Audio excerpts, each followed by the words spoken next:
Hello, I'm Colin. Good evening. I'm John. I just realised I started speaking with my hand up. Because you were trying to tell me to shut the fuck up because I was saying something. You were halfway through. I'd sort of set up. I said, "Are you both ready to go?" I started the stream, and you just decided to keep talking. I'm like, Aye. I've got to start because otherwise I'm going to have to edit this. So, There was a boy on, what do you say, it was TikTok or probably across all the social media platforms. They had this thing. It was like special teams, special players. Always had that one finger up. We could have maybe tried to blag it if you I watched and knew who he was. got away with it like that. John, how are you doing? Good. Aye, it's been a pleasant weekend. It's been a pleasant day. Good. How did you spend it? How did you spend the day to make it pleasant? Well, ironically, running about like a blue air flea, but I got to do everything that I wanted to do. Got to go to the football, Bear went to the swimming, I made the dinner, all that sort of stuff. Tremendous. And I got to have some decent chat. That's always nice. Good. Colin, how are you? All right, aye, decent. How was your day? All right, all right. I watched a bit of football today. Started watching the what you like to call it, the Old Firm Derby, that one, and that was boring, eh? Awful. and then I only watched the first, I don't know, 60, 70 minutes. Then I headed down to Easter Road for Stevie that texted in last week to say I need to get to more games. I was there today, and it was all right. But you know what? Here's a wee moan just to start with. Here's where I'm about it.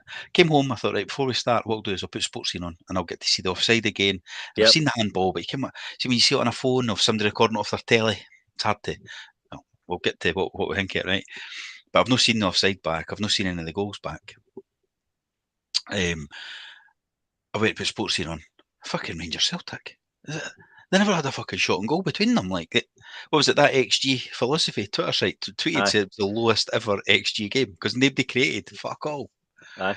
and they put on first anyway. See in England match of the day. That's last done. Punted. No matter who it is, it's punted to the end, isn't it? Aye. Terrible, terrible. Not that we would be first on because Dundee Derby's on next after that, Aye. so it's not been on yet. And BBC Darlings Aberdeen played today as well, so they'd be on ahead of us too. Yeah. So, and they'd probably show Hearts for yesterday before they showed our game. Such is the way that they do it. Right, me on YouTube say Clancy must be a Hearts fan. Great to see Nicky play the whole game. Hopefully that's him in the 11 every week. Ronnie said, hi bangers, unlucky today. Thought we'd done enough to get a win. And Kieran says, all right, guys, tough one to take today. Yeah, we'll cover the game in full. Just a wee bit of housekeeping. So we always broadcast live our Sunday episode and our Thursday phone-in episode on YouTube. So basically, if you're watching it live, you see it as it happens, and if you listen back on podcast player or on YouTube, you'll get that with a load of adverts. So I think if you listen to this on a podcast just now, you'll already have heard us say that the podcast is sponsored by Coral. I think that wee bit runs on it, and probably another couple of adverts as well. I think it's quite annoying for folk. You can skip it if you go to our Patreon. There's a cheaper ad-free version of our subscription where you didn't have to have that, and you can also join as a YouTube channel member, and you only get the adverts as well. So I just thought if you listen to adverts and you didn't always listen right to the end of the episode, because I know everybody doesn't always listen right to the very end, which is normally where we say that, I thought I'll just front load it today, because there definitely will be folk listening going, I'm fucking sick of adverts every time I go to listen to it. We don't have to. There is an option not to do it. Anyway, right. Why did I feel like I was going to get a row there or something like the way that you set that up? Just a wee bit of Wee bit of housekeeping. It was housekeeping. like I thought you was it's getting like to here that. at your Oh work. yeah, we're gonna I get a know. row. It's like fuck. What have I said? Here's What the have we fire done? exit. Aye, nay on and nay Fucking over no chance. nay overly long pauses before answering a question. Right, we could get started. Right, let's get into the game. Do you want to talk about Thursday? Or we'll do Thursday if we've got a bit of time at the end. I think Aye. like the phone in kind of covered that, and everybody's sort of ready to move on. For Thursdays, I thought Ian covered that well on the phone, and anyway, it was good to hear it from somebody that was over there as well, aye, that remembers it all and takes it all in, and managed to. I thought he expressed it really well, actually. Well done, Ian. aye. I thought both him and other John gave a good Mhm. count of the time over there. Right, let's start with the team selection today, John. What did you make of the lineup? I wouldn't say that I was surprised to see some changes. I think given the exertions of the players recently, I thought like a wee bit of refresh. But also I wasn't upset or concerned by the changes that were made, because I think we've become a wee bit more familiar with those players. So it wasn't kind of like, it was like the unknowns. Like, they've had no game time, so we're just going to stick them in because we've been playing a lot of games recently. I think I wouldn't even call it a question mark.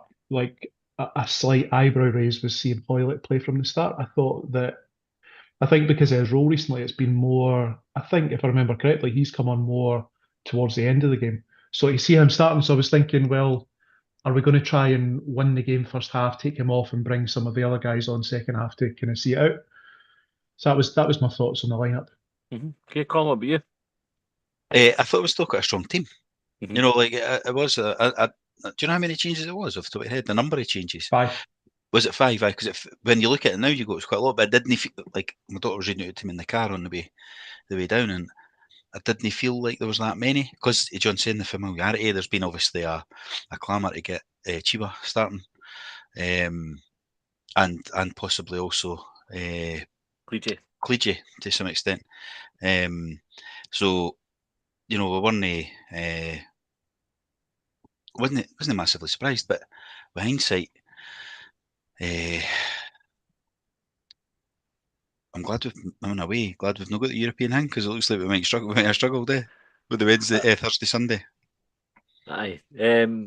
So a couple of points. So Danny asked on YouTube, said, I see there was no Manny today again, and also no Yuan either. So it looks like Yuan's going to Warsaw. That was reported in news outlets today. A fee around 700,000. So we'll wait and see what happens there. I believe Manny was injured, which was the reason he missed out on Thursday night as well. So I think one, you can read something into the other one, potentially not so much, although there's some chat that Hibs were happy to let him go had it not been for the injury. But I don't know how much is in that. As always with these things, you take it with a pinch of salt. Kieran made the point, Colin, that it was quite a wee line-up today. As in small. David Gray also kind of referenced it in his post-match interviews to say that St Mirren had the height advantage. He was sort of complaining about the amount of free kicks we gave away because of that. Do you think should you shape your team to take that kind of thing into consideration? And were you a bit surprised to see a smaller statured team lining up?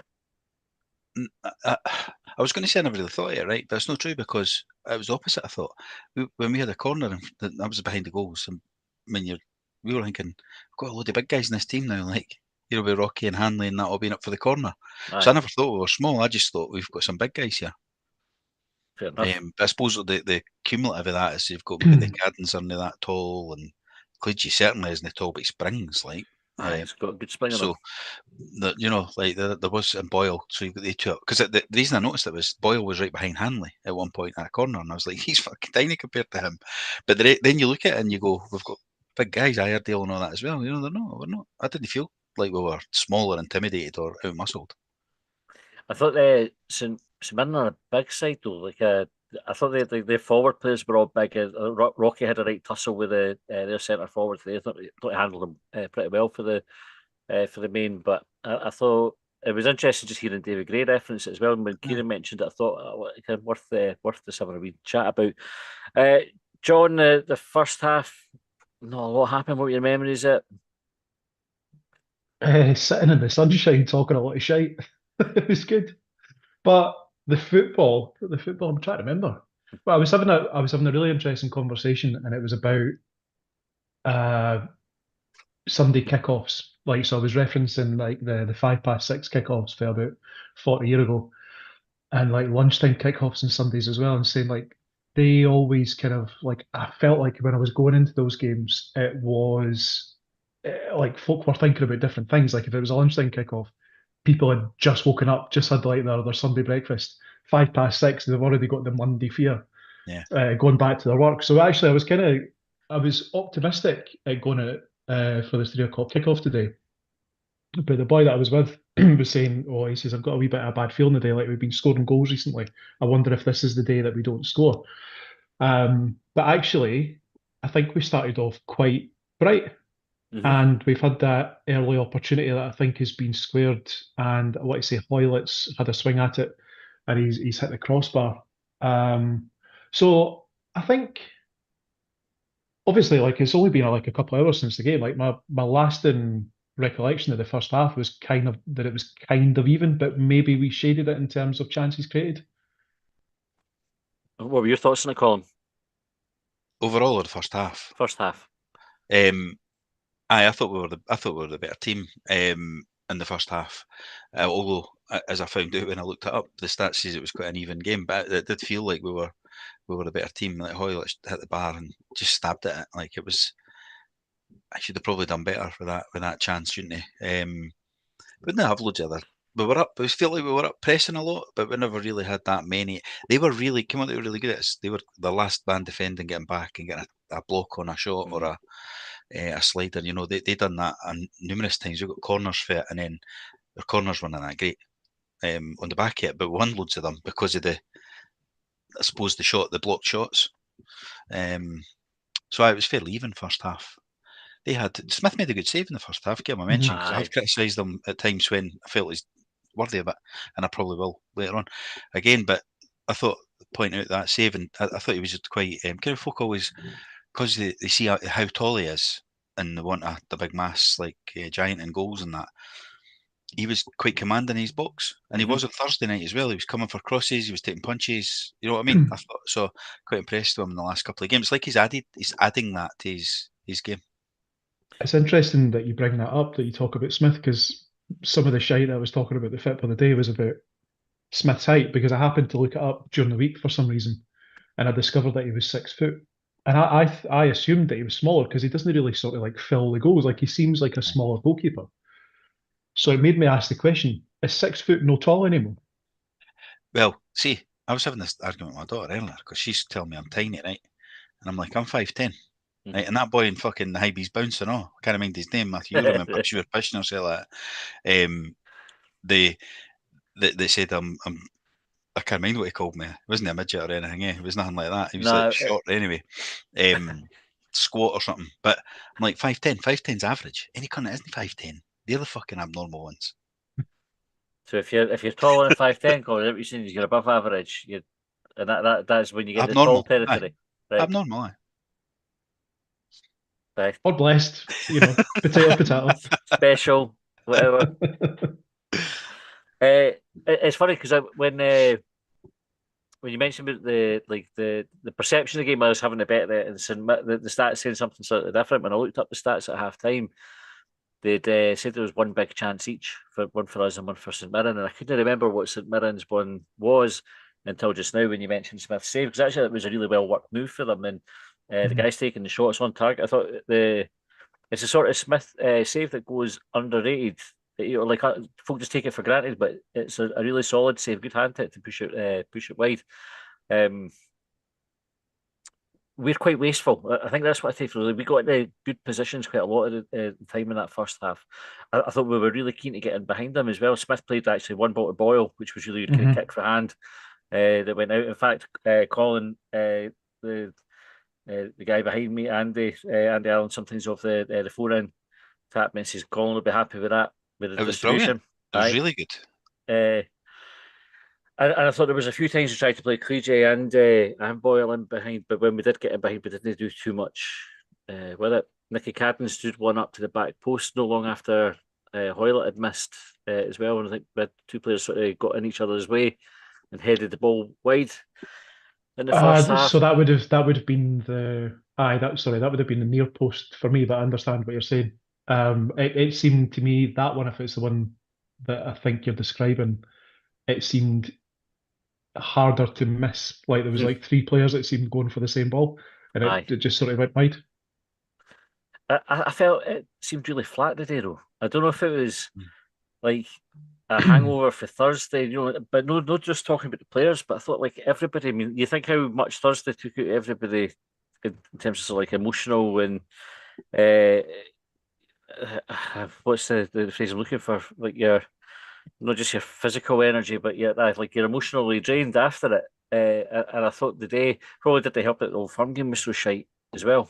Do you know, like, because loads of folk would have watched that first and then you'd be like, fucking, that was shite. So even like you're coming off the back of watching a good game and then going into the stadium and everybody's like talking about a good game or that. The stadium filled up really late as well, though. Like I was sitting there for about 20 to 3 probably, and maybe a wee bit earlier, and I was looking about thinking, where the fuck is everybody? Like, and it must have been about 5-2. Everybody just piled in at the end, and it's not been like that with the European games. Ken, it's been filled a wee bit earlier. The Sundays are never helpful. Like, Sundays are shite for football. It is murder. And I get John's point. It's even worse. Villa's playing now. I was watching the first half of that before I came upstairs. Villa against Palace, 7 o'clock Sunday night. But the 6:05 and the 12 o'clocks are murder. But 3 o'clock's probably the best of a Sunday kick-off time. But you struggle to get an atmosphere going. I was in the away end, well, in the Hibs end of the away end, the south, and I just had that fucking drum in my ear. Like, I was saying, I wish they would just play a tune though. Again, it's just like, it's just a beat, and you can't. They didn't. What are they singing? You know, like what? You're looking for a bit of percussion, maybe a brass section. Aye, but somebody get a bit a cappella. I mean, it's like there's not. It's like I didn't even get what they're saying. Like, it's just like, this is shite. Mindful used to be songs abusing each other and that. This is like they'll just sing the same songs now with this fucking drum beat drowning it out. That's what I had left here. It was flat, and I just think the football never really sort of sparked into life either. It needed like a proper, like a moment in the game, like something to spark it into life. They just didn't really come. We got to half time, and I think 0-0 was probably about fair at half time. Like, I didn't think that either team really had done enough to get in front. Colin should have scored. Like, that should be in. It should be in. But have you watched it? Have you watched it back at all? I've not seen it. My recollection for the game, or perception rather, was that I wonder if it's come to him late and he's just had to. I think one of you described it as taking a stab at it. He stabbed it. He definitely did. I was right behind. Like, I was pretty much bang behind the goals on the lower tier. I was right in line with him, and I thought he just almost like he never really tried to pass it in or anything. He just stuck his foot at it, got it with the toe. Sorry. No changes at half time. I suppose the most notable thing in the second half is when we went behind. So it's a weird one as well. It was like a kind of a sloppy free kick given away out on our right hand side. They take the free kick away. I think it was Chris Cadden. Was it? And then the referee gets them to retake it. That was mental, eh?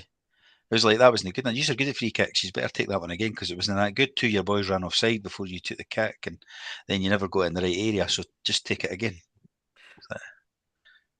And then they did take it again, and the boy scores. John, there was a VAR check. I don't know if you've had a chance to see it back, but this seems to be the first of the sort of the two major decisions that didn't go our way today.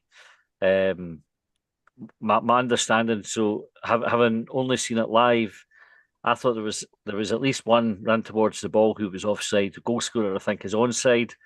And then there's question marks about another two players that were in offside positions as well, but sort of in the vicinity of the ball.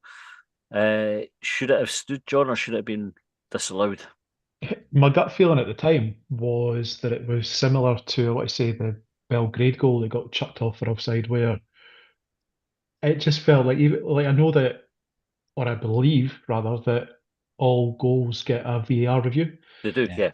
And I think because of the sort of jockeying for position, so I'd be really interested to see if anyone's got the details. I don't imagine any of the listeners will do, but St Mirren's sort of success rate from what looks like a very carefully worked training ground routine. So they were sort of like, there was a lot of movement, and then they were on the line, they were sort of jumping back and forward. It was almost like in the NFL where you try to catch someone with a false start.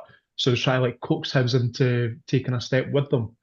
I don't know if that factored into it. However, as I say, like, my perception at the time was that the guy seemed to be in a wee bit too much space. Just an instinct that he was in a wee bit too much space. But I've not seen it back. I think David Gray in his interview questioned a couple of elements of it. So I think he suggested that Iredale had maybe been fouled, and he was looking for an explanation for the referee. But that was my perception of the game, was that it was probably off. But sorry, John. I think he was saying he was offside. Sorry, he was fouled or held by somebody who was offside. Yeah, I think that's it. So the guy's not scored that. So that would be the argument the refs will probably use and say, well, he never scored that. He's in an offside position, but he's not interfering with play. David Gray's point as well, fucking is, because he's had in my centre back. Yeah. Back, but I've not seen it back either. As I say, Sportscene's not had it on yet. It's still only 8:30. I don't think it's probably been on yet, because Sportscene's until 9 tonight. So we'll be on about 10 too. Aye. It's an interesting one because like the offsides are like I'm sure we spoke about this before. The offsides are a factual decision, other than when it comes to interfering with play, because that's a subjective. The referee's not been asked to look at it at all. So Yeah, because mind the Rocky won at Tynecastle last Yeah. year. Campbell. Rocky was Campbell's the Uh-huh. OG, aye, and Rocky was the player in front of, to the left of Gordon as it turned out. Aye. But you know what I mean? And it was the ref had to go and look at it to give the goal because they chopped that off at the time, I think. That's right, yeah. The linesman flagged it and he had to go and Aye. have a look. So, fuck knows, mate. I don't know. Like, I can't see me make the handball one. I don't know what, like, because they're all different. The only thing about consistent, as I've said before to you, the only thing that's consistent about this is the inconsistency. Mhm. Like, it's different all the time. You never know. Like, that's how you see the Celtic fans that can be arsed. They keep all these logs of these kind of calls so that when they get one against them, they can go, well, how's that different to that? And the referees will have a reason for it. Yep. And then you go, fucking hell. It does almost feel like the higher profile games. So the one that you mentioned there was the Derby. So do they scrutinise certain things in greater detail because that's the one that generates the biggest TV audience? That's the one that's going to increase the viewing figures, for example. Whereas Hibs against St Mirren, they're maybe not too bothered about, so they just or maybe take a pragmatic approach. Maybe there's an audience watching, you know, because that was on, you know, if it's a live TV game, they're going, we better not fuck this up because, yeah, you know, there's however many 100,000 folk watching it on the Sky. Yeah. Whereas Hibs St Mirren, when you're only going to catch 10 minutes highlights on Sportscenter like that, we'll just shrug our shoulders and move on. They might not even put in the fuck. Well, no, I'll have to put that in the highlights, of course. Because they might just not talk about it after the game. So we go behind. Gray brings on bringing on the big guns, isn't it? Like, it makes the subs. We see Mulligan and McGrath and Bowie coming on. I think he was making these subs anyway. Oh, I definitely like it. Because it was 60 minutes, and that's the trigger. That's the rate. And it was 61. It's funny because I happened to look up at the clock. I think it was like 58 minutes and 17 seconds, and then I just glanced over at David Gray, and I seen him give the signal to the subs. It's the same, right? I don't know how many levels it goes down, but I know the stuff. The football I go watch at the levels is you're watching subs go and get warmed up at 50 odd minutes, and they get shouted over to get tell what they're going to do, and then it's 60, 61 they come on. Sometimes it's 65, but it's usually 60. It's fucking. It's like, is this a rule now? Like that you've got to bring subs in at 60 minutes? I think it changed when it went to 5 subs. You know, when it became like a squad game, then didn't it? It was like when it was 2 subs. They really only made the subs when they had to do it, and then it went 2, 3, and then 5, didn't it? Like there was no. I don't think it ever went to 4. But when it was 3 subs, you saw a wee bit more of the that happening. But the teams with the bigger squads, they can use the squad more through a 90-minute game with the 5 subs. So the 3 subs came on. It was quite funny, Colin, for the equalizer. So Nicky Cadden came off for the corners and McGrath took them. I said to Josh, fucking came out, we're taking Cadden off the corners and putting McGrath on them because Cadden's got better delivery. And then what happened next, Colin?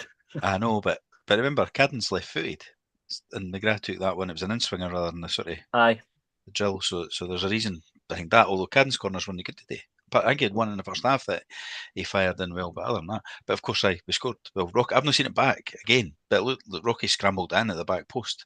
I don't know if he's maybe kicked it out the goalie's hands or obviously not. But like, did the goalie nearly have his hands on it and he got to it before him, or you would have a good view of it if we were used to it? I think Chaiwa gets the header and it's going in the post, and I think Rocky's literally kind of touches it over the line, on the line.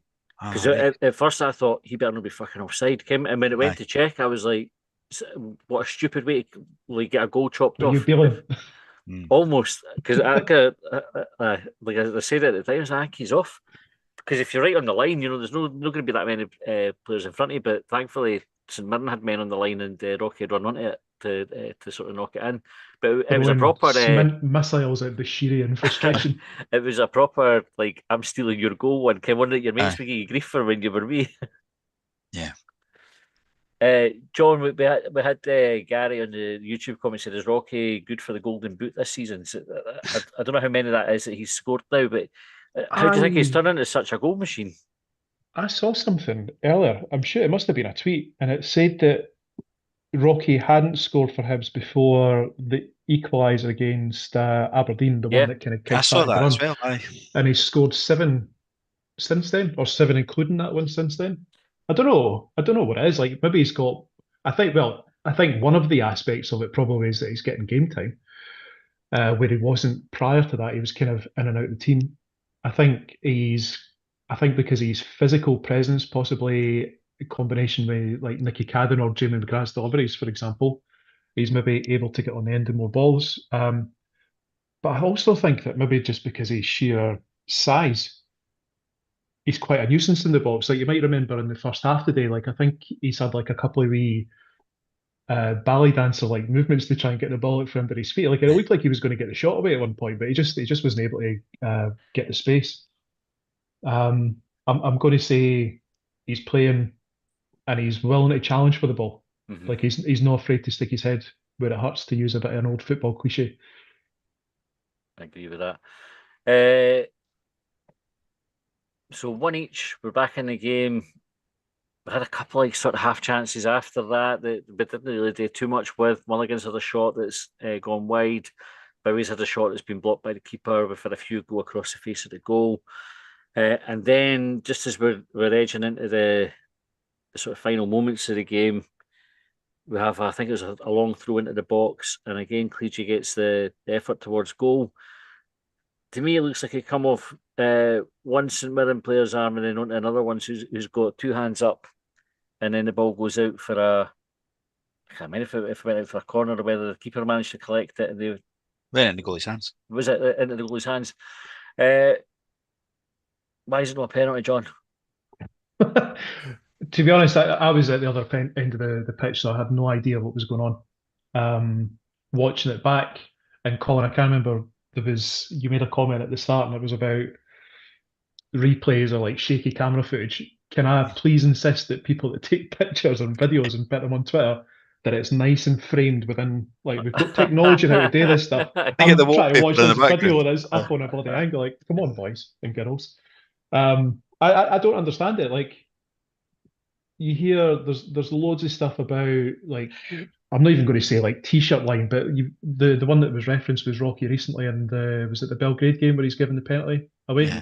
Or he's been adjudged to have committed a It foul. was it Warsaw? It was the first like Or against Warsaw, yeah. sorry, tell I, Warsaw. So you have that where he's got his arm tucked in, he's sliding to make a challenge, all that sort of stuff, and then you have this one today, and as Colin says, like he's it almost looks like his arms are not in a natural position, like they're away from his body. It almost looks like he's trying to block it with both hands, and there's contact there, and you're left afterwards going, well, how is it not a penalty? Like, does it not hit his hands enough? Is it a subjective thing? I really don't know. And I think, as Gray mentioned, like he was looking for some sort of justification for it. Like it certainly looked like a penalty to me. And also, something I've said before is it should be pretty simple. And I think Bobby fucking Madden had mentioned this in his Instagram post. Like UEFA refs, I think, are expected to give a penalty if it hits a hand. That's something that I've suggested before. It makes it very cut and dry. If it hits your hand, it's a penalty. So today, it hits his hand, it's a penalty. Yeah. I know. What's your thoughts on it? So I agree with all of that. The only thing that I don't know is that in Scotland and England, I thought they maybe applied a different level. So it's not just if the ball hits your hand. Because if you come out and say what Madden said that they'd been told about, if the ball hits your hand, it's a penalty, no matter what, that's when folks start saying, well, players will just go in the box and try and aim for folks' hands rather than the goals. Kind of that kind of stuff. So I don't know if in Scotland or England we're applying a different level. I'm not trying to give them an excuse because I was shouting for a penalty, right? And I thought we were getting it the way it went. But then the referee didn't even get sent to the monitor, which was I was expecting. And I'm thinking, why is the ref edging away towards the east stand, or the stand, rather than towards where the fucking monitor is? Because you're getting shouted there in a minute. So, which then comes down to just guessing for me, because they can't trust to tell us anything in the stadium, obviously. They can't put on the screen, they can't do it on the microphone because we would all riot, wouldn't they, if we disagreed with it. It's like why we can't have a beer sitting at your seat, because we're all animals. So they can't trust us to tell us. But you're looking at it going, well, I've watched the VAR programme before with, what's his name? Colin. And there's been excuses and reasons given where if the referees went, I saw it hit his hand, but I didn't think it's a penalty. VR can go and check it and go, aye, it's hand, you're right. Mhm. So then they can't overturn it because the referee saw it and decided not to give it, and they're then not allowed to go, I'm overruling you, Mr. Referee, because the referee's the sole arbiter of the rules. But I don't know. I'm just trying to make sense of it, because I'm fucking going, how the fuck am I not getting a penalty when the boys effectively almost caught the ball and chucked it back like that to his fucking goalie? Can you imagine if it's because the freeze frame, they kind of get a conclusive. Aye. Can you imagine if they come out with that? Oh, you couldn't tell conclusively if it hit his fucking hand. Aye. Well, I think we're probably.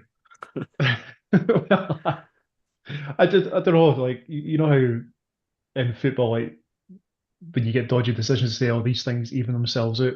Like, we had a lot of good fortune with VR during that 17-game run. So I don't know. I don't know. I don't know why I say that this is like the chickens coming home to roost, because the rules or the laws are there to apply to the game. VAR just worked in those ones. Like, VAR fixed the bad decisions that went against us in that run. I don't think we got anything that we shouldn't have, unless you go to the two contentious ones were Celtic and Dundee United in those two games, right? Where there was a big fuss about it. So if I was saying it went in our favour, those two, yes, it did, but I think they were the right decisions anyway. But the other ones were just VAR fixing a fuck up for the referee. Yeah. But the day I think the referees got it wrong and VAR's got it wrong, and it's fucking mental. Colin, the one that the evidence last year on the VAR review show was mine Motherwell scored against Rangers, and they ruled out for a foul on the goalkeeper. Aye, and they played the audio. And the referee talks through, says, I think that's a push on the goalkeeper, or Ken's got his arm on his shoulder or whatever. And then Willie Collins says, well, listen to it. And he says, the referee's described what he saw. It was an arm on the shoulder. The VAR team are watching it. That's what they can see. So the referees don't missed it. It's not an obvious error. They kind of get involved at that point. For this one, I can't believe that they've gone. You've said it's no. Go and take another look at it anyway, because we think you're probably going to get a bit of grief for this one, because the press will all be talking about it.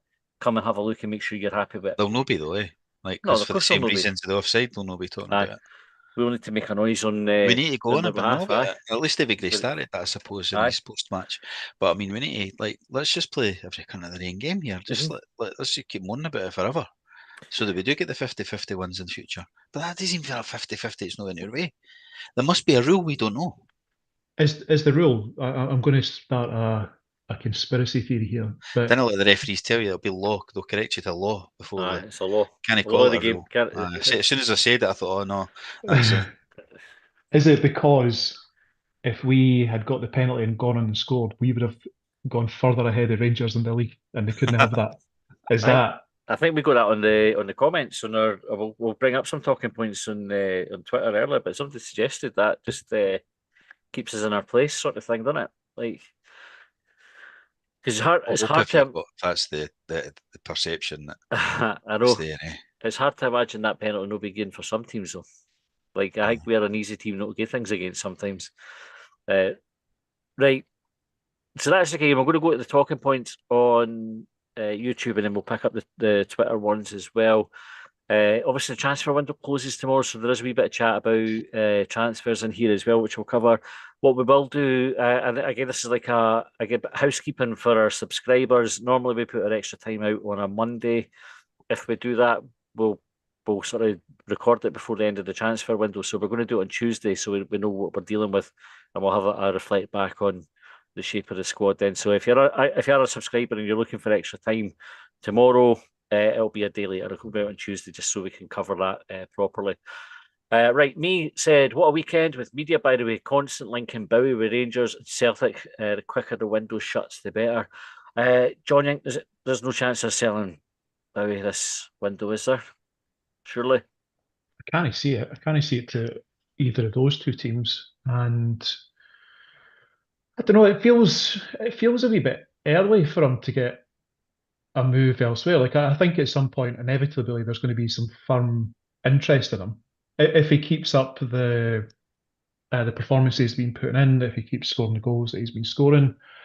But I think, how many months is it since he's come back from his hamstring tear? And how many games is it that he's played like the full 90 and beyond? He only played his first 90 full 90 this season. His first Yeah. one, so that sort of tells you. It's amazing what scoring, like doing something really, really good and having a good game in a high profile game can do for the perception, because all of a sudden there's a bit of noise. I was actually having this chat with an Aberdeen fan earlier about their manager, how he's still getting an easy ride for the press, because they all went early on him. They were all like fucking gushing about how good he was when they had the good run, and they have been shite for fucking months It's and November. months. It's like It's 5 wins relegation in form. 30 games, they were Aye. saying on the radio. I was listening to the radio on the way home. Never heard any Hibs. I don't know if they've ever got to it or not, but 5 wins in 30 games in the last 30 games. But they're still quite easy then, because they had that perception right from the start, and I think Bowie's going to benefit for that. He's had that wonder goal and an amazing performance. Chiwa as well, like Yeah. with the fans. Like Chiwa done that on Thursday night, and it's like, get him in the team. I didn't think it today. I just thought he drifted through the game. Like Levitt was more impactful in the game than Chiwa today. You're going but with Chiwa rather than Chiwa? I don't know. What, have we been told the right way? I don't think we've seen it. I just the spelling suggests Chiwa. Does it? Aye. Oh, okay, I'll change it then. If In that's other the words, agreement. Is that you tell me what I have to say? Is it a part of line?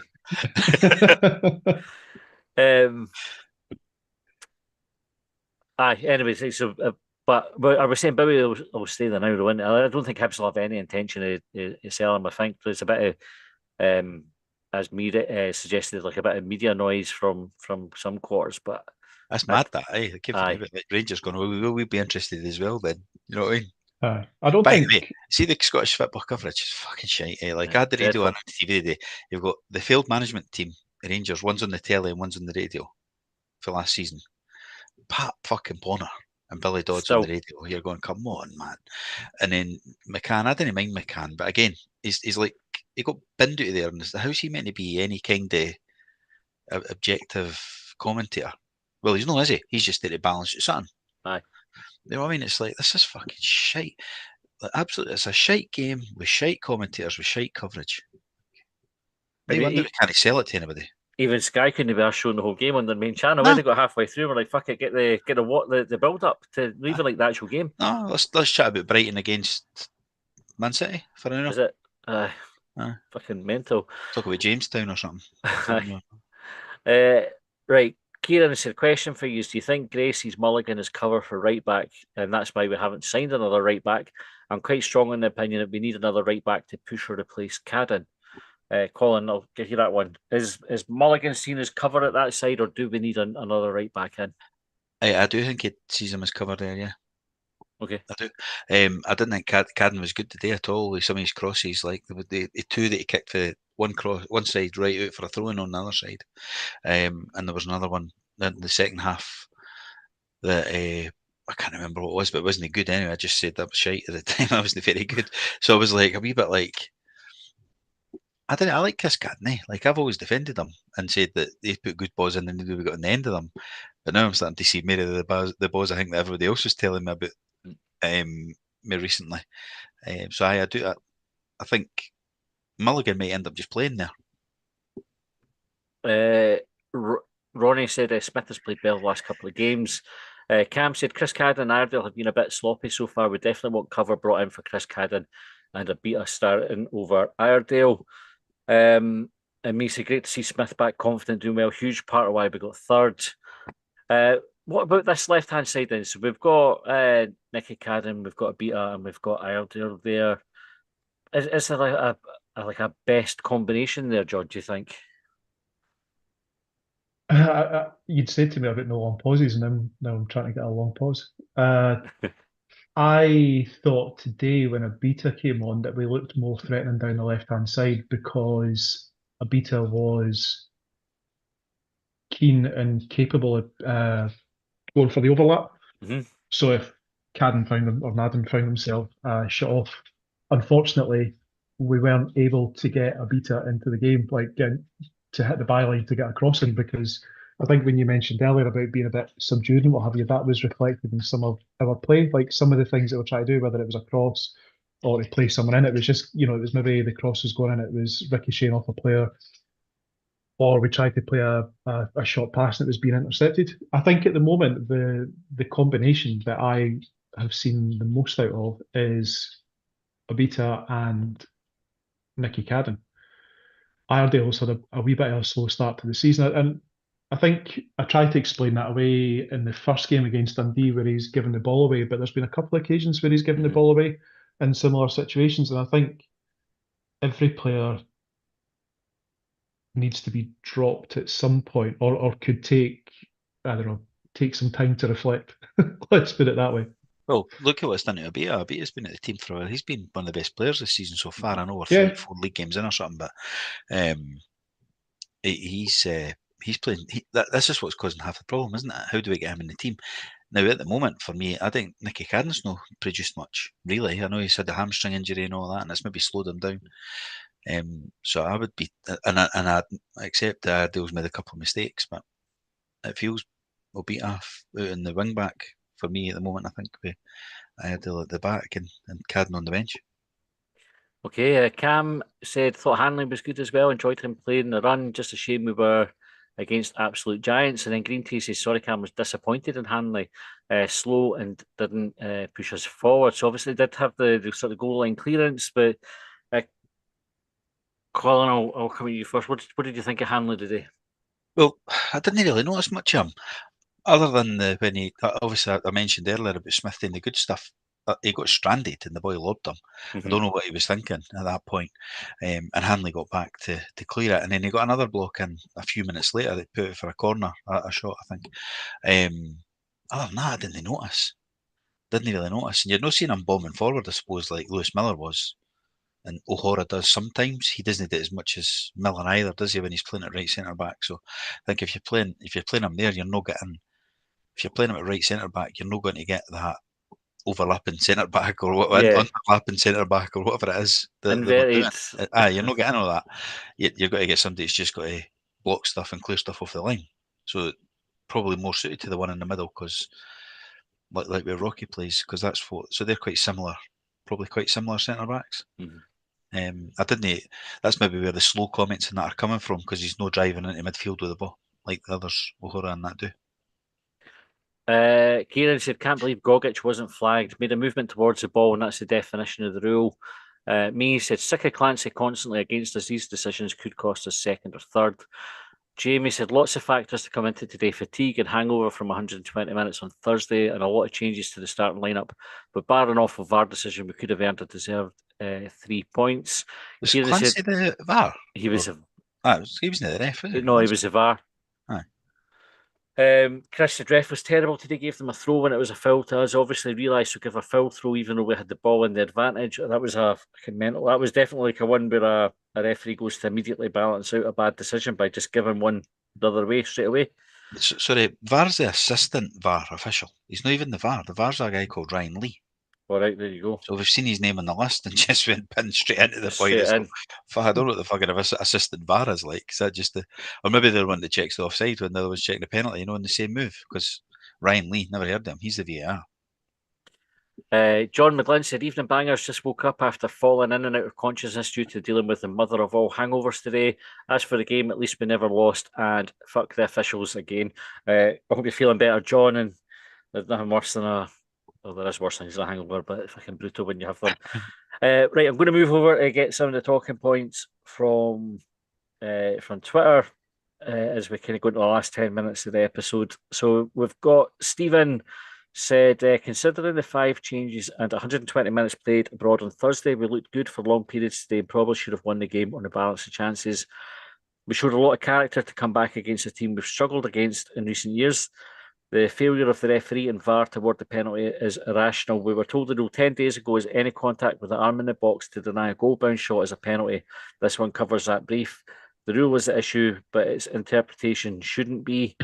And for the St Mirren goal, whilst the offside player do not interfere, could their movement into the box not be considered as affected Jordan Smith and his reaction to the ball, akin to in the goalkeeper's eye line? Surely then they'd be offside in the second phase of play.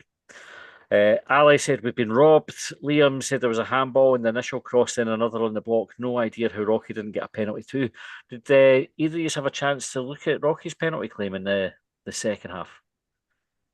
No. I think I saw a comment somewhere that said that he got kicked in the shins. Aye, it was a funny one. So the BBC on their website, they said he was lucky not to pick up a yellow card for a dive, which I thought was mental because I watched it going, he's been kicked on the shins, he's gone down. But if they didn't go down, nobody looks at it. That's right. Right? That's the rule. That's So the unwritten rule, isn't it? you kind of say, right, well, fair enough. I couldn't understand why they didn't go back and check it. It's like you could see he got kicked on the shins. If it was outside the box, that's a foul. Yeah. I thought it was a. I'll be tweeting these cunts at the referee podcast anyway. As soon as I see Sports Sound later on, and we'll see what they say. They usually make their decisions based on whether they like the ref or not. That's usually what they've got. A couple of refs that didn't like, and I don't know if they like that Ryan Lee. It's the VAR. Matthew McDermott. I think they've heard them moaning about him. So you might find that they side with us because they didn't like the ref.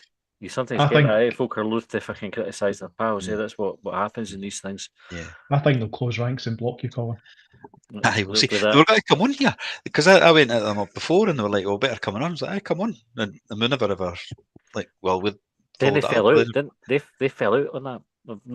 Like maybe not for talking about it here, but it was quite a public fallout on the behind the whistles. Aye, was it after that? Aye, since then, yeah. It's in the DMs. Fair enough, right? Kerry said, "Cheating bastards." Not referring to Hibs players, obviously referring to the officials. McCann the man said, "Does anybody actually know the rules? Because that was a disgrace. He didn't look at the screen."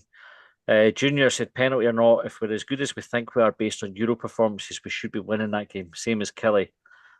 That's fair, isn't it? Like today, see in the grand scheme of things, today is a game that, like we spoke about it last season at length about dropping points in games like this, where it's like, you accept it because you know the context and it's not the worst result that you could possibly get.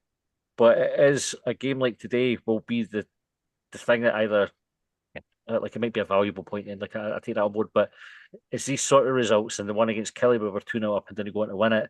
That's 4 points at home that we've dropped. That becomes a problem the longer you do it. So we'll probably have a couple of them that you can get away with in the season, and it probably needs to stop now. John, you think? I think I knew this question was going to come up, so I was having a think about how valuable or otherwise today's point was. And you don't know what it's going to be like. You don't know what sort of difference it's going to make come the end of the season. However, what I don't think you can do is rely on loads of other results going your way throughout the course of the season. Like you want to try and win as many as possible. You want to try and win as many as the team behind you. You can't rely on them. So, like, I don't know who's immediately behind us, and it's obviously early in the stage, at an early stage of the season. But us picking up a point today, you're relying on the other team to get beat or have as good a result as us to try and stay on a par with them. I don't know, but then this is the thing about like context and stage of the season, all that sort of stuff. What are we, 3 games in to the season? Yeah. We've played 3, so what's that? I think we've got 5 points out of 9. That would make it. Yep. I think we're unbeaten, touch wood. So, like, it's not been an awful start to the season, I think, contextually, when you take into consideration the demands of European football. However, that excuse or that rationale no longer applies, like from here on out. So you're looking for those results to pick up, and I think you heard, and if you've had the opportunity to listen to David Gray's interview today, like he acknowledges that, like that's, and I think the acknowledgement was actually like if we want to be the team that we want to be, I think it was words to that effect, then we do need to win these games, and we do need to continue this until the end of the season to put us in the frame for further European football. So he's not. I don't think he's under any illusions of the challenge, like the week-to-week challenge, and I think it's huge. Like when we were talking about the atmosphere at the game today, like I don't think we're what's the word I'm looking for? Like we're not used to it. We're not used to Thursday, Sunday. Like I think, correct me if I'm wrong, this has probably been our longest European involvement for some time. Well, Aston Villa was the same stage, but I think did we play as many games? I can't remember. You know, in the build up to it. Maybe not as many big games because it felt a bit. We played Luzerne, but we did. We played the Andorran team, and then we played Luzerne, and then we played Villa. So wasn't it hard consistently difficult because the 3 games we've had have been tough. I wonder if on reflection, like because we had other challenges at the time, so we were performing well in Europe, but domestically, absolute shit. Yeah, we didn't cope at all, did we? We are now trying to compete and stay at a certain Just like level on Aberdeen. both fronts. Look at Aberdeen. They're actual root bottom on 0 points, and they've got a group stage to play. They could get relegated this season. Fingers crossed. Might happen, huh? They're Oh, due I'd one. love it. So Mirren were a decent side, by the way. They played some no bad stuff at times, and they'll pick up a lot of points. I think they could be in the. I'd expect them to be in the top 6. I think they'll be they're a decent side. Well, you saw that they've already kind of knocked Hearts out the League Cup, and we never beat them last season. Only team that we never beat. They're well drilled. They've got some decent players. They're definitely a team that's better than the sum of their parts. Again, as I think we are at the moment. I hate though. I can't stand imagining these fucking touchline antics. It's all very performative, eh? You're like, fucking grow up. But folk love that, eh? The fans love that. Like, that's what folk like to see them. I've said that before. How many times they just jump about, just take the. That's why folk love Lennon, eh? It's not to do with results. It's to do with how much he's gone mental on the touchline and that. What I didn't like about him, I think his team, I think they're playing no bad stuff and they're a good side.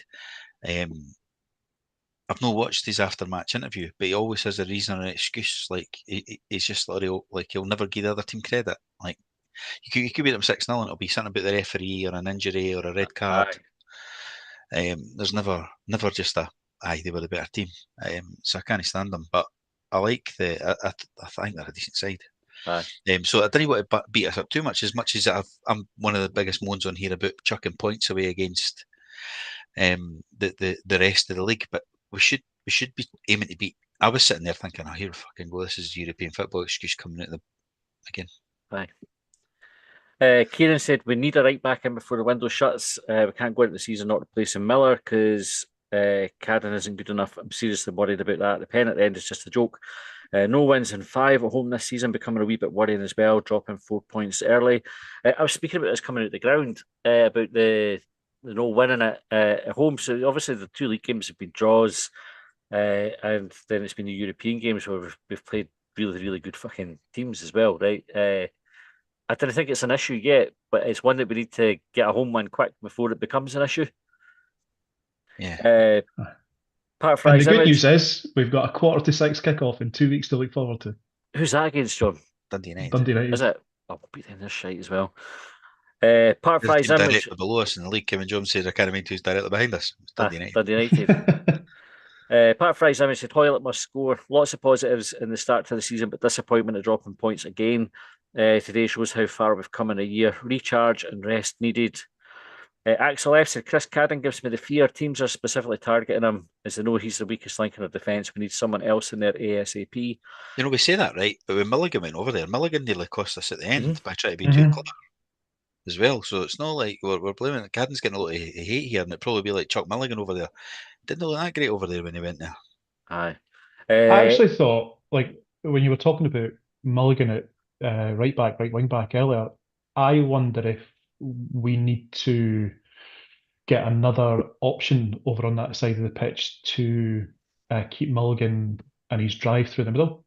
Because I thought, like, at times today, like, we were very keen to just go wide all the time. Like, there was very little through the middle, I thought.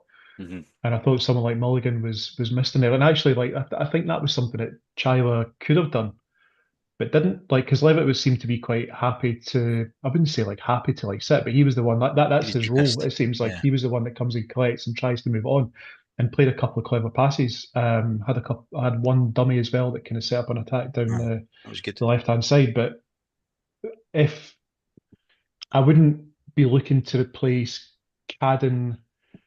I wouldn't be, if I was David Gray, I wouldn't be using Mulligan as an option for Cadden. I would be looking for another option for Cadden to have Mulligan through the middle.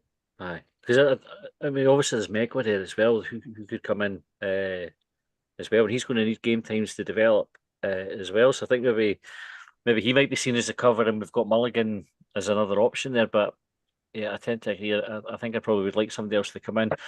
On that note, then, just to wrap up, as we're kind of pushing towards the end of time, not the end of time overall. Like, he's not philosophical, happening philosophical. Oh fuck, it doesn't matter, right? Jesus, philosophical is the word I was reaching for there. I was out last night. It was my dad's 75th last night, and I was out.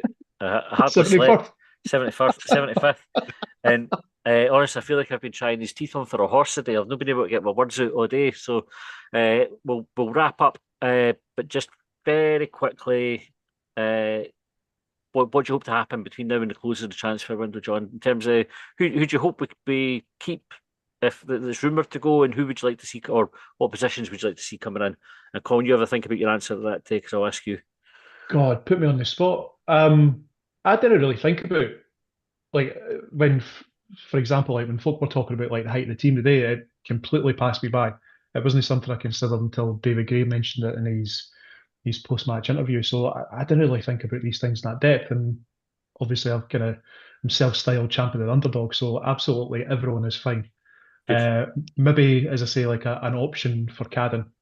But that could be Megwa. I don't know that we're going to see that much movement. Okay, Colin. I'd like to keep Rocky if there was rumours kicking about for a wee while about him going. And I'd be quite up for Dykes coming in as a striker. If that rumour is also true, and if it's not impacted by not being in the group stages now, because I guess there'll be maybe a certain player that would be thinking, well, they'll go if they get through, and that might then go off the table because he'll be thinking, I've got a championship team and fire about down there. Okay, right. We will leave it there. Like I said, we'll be back with extra time for subscribers on Tuesday rather than Monday, so we can cover all the transfer window stuff. If you don't already subscribe, if you're watching on YouTube, hit the join button, and if you're listening, go to our Patreon and you can sign up there. Thanks to everybody who's added comments or given us talking points, and we will see you